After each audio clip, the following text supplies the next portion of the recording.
Oh my goodness. Candace Owens, Director of Communications at the Conservative. Nobody else is described as progressive or liberal, but you are described as a conservative advocacy group, Turning Point USA, and a conservative commentator and political activist known for her criticism of Black Lives Matter and the Democrat Party. I think you've caused my friends on the left to go to their safe spaces, and I'd love to explore with you a little bit of the reason for that. Do you consider yourself a conservative? I am a conservative, yes. Okay. Are you pro-life? I am pro-life. Okay. Does that trigger people when you see them, that they know that you're pro-life? It makes them very upset, and okay. Democrats hate me.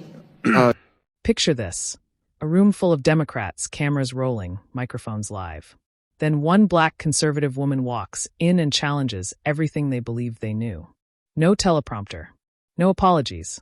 Just facts, delivered with the calm confidence of someone who knows she's right. That woman is Candace Owens. Today, Congress felt the impact. Welcome back to Uncensored Headlines. I'm Tyra. If you're new here, you picked the perfect time to join. Hit subscribe and turn on notifications, because you won't want to miss what's coming next. Like this video and share it, because this is a moment that shouldn't be buried. Pardon? Do you own a gun? No, sir. When next time you come to Colorado, we'll take you shooting. Are you a Christian? Yes, I am. Are you proud of your family? I'm very proud of my family. Okay. Let me ask you something. Do you hate Americans with black skin color? Absolutely not. I actually love Americans with black skin color so much that I'm willing to fall on the sword 1,000 times for them to wake up and realize that we are being lied to, abused, and used by the Democrats. How about Americans with white skin color? Do you hate them? I do not, and that's a problem for people on the left. Do you hate Hispanics? I do not. Do you hate Asians? I do not. Do you hate lesbians or gays or anybody from the LGBTQ community? Nope, I've got all of that in my family. I'm baffled because in the chairman's opening statement, he said that you openly associate with purveyors of hate. Yes, purveyors of hate, by his definition, is anybody that supports the president. I support the president because he's done a tremendous job in helping the Black community, despite all of the rhetoric from the media and leftists, who do not want him to be successful. Tell me a little bit about how the president has helped the Black community, if you would, please. Well, he's lowered the Black unemployment rate. It's the lowest it's ever been in the history. He's getting us off of our feet. We see, I believe the last number I checked was 3.5 million people are off of food stamps, something that the Black caucus sat down and didn't applaud. Neither did any of the Democrats applaud, because they want a system where Blacks are dependent on the government.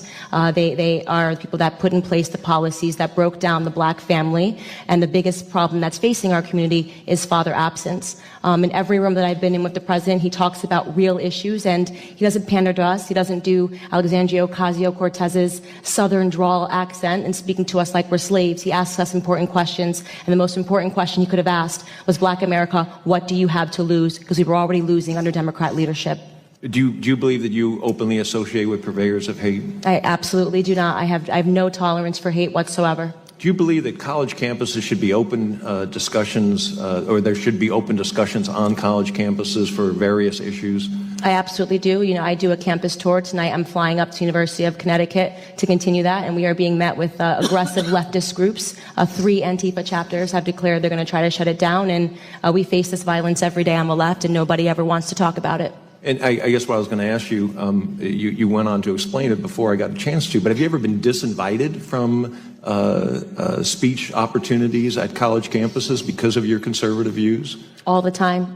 Is that a form of hatred, do you think? Of course it is, and we're not talking enough about political hatred in this country. We're not talking enough about conservative activists being attacked, like myself. We had a student whose dorm was set on fire for being a member of the Turning Point chapter, and all we preach is for free markets and capitalism as a means to lift the most people out of poverty. That is my belief, and of course, my main thesis is that Black people do not have to be Democrats, and we are not owned by the left, and I understand that causes some people trouble.